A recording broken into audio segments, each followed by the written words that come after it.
Quand on est un herbivore de 35 kg de muscles, rien de tel avant d'aller travailler qu'un copieux repas de végétaux.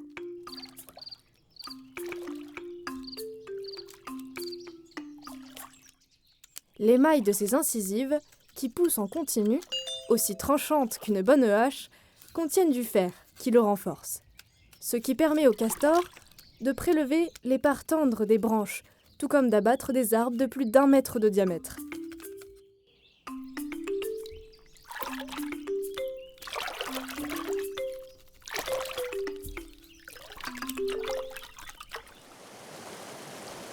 Les pluies obligent les castors à entretenir et préparer régulièrement leur barrage.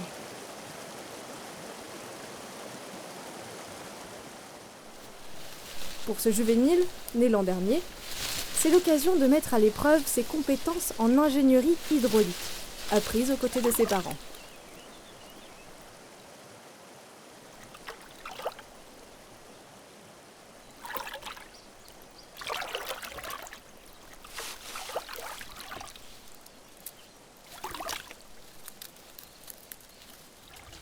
Son travail consiste à enchevêtrer des branches sur le haut du barrage, puis à colmater les interstices restants avec un amalgame compact de feuilles, de pierres et de peaux. Ce premier barrage réparé, le juvénile passe au suivant.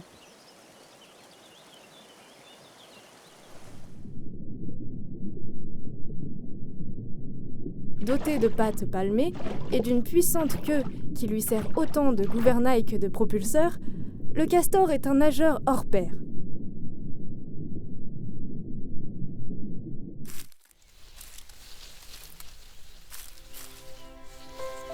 Il y a quelques semaines, sa femelle a donné naissance à 4 castorins.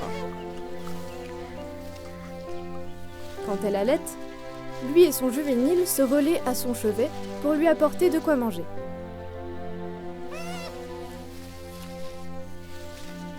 Déjà sur leurs pattes, les castorins réclament maintenant plus de place.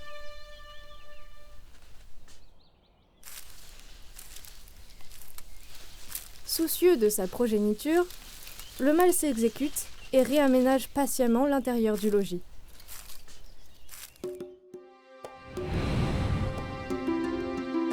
Un chantier de huttes commence par un amoncellement de branches habilement positionnées les unes par-dessus les autres, jusqu'à former un tas à fleur d'eau. Le castor creuse ensuite sous l'eau 1 à 2 issues dans le dur de la berge pour atteindre l'intérieur de l'édifice. Une fois dessous, il ronge et excave le bas pour obtenir un premier espace, le seuil, puis un deuxième plus haut, qui servira de chambre à coucher.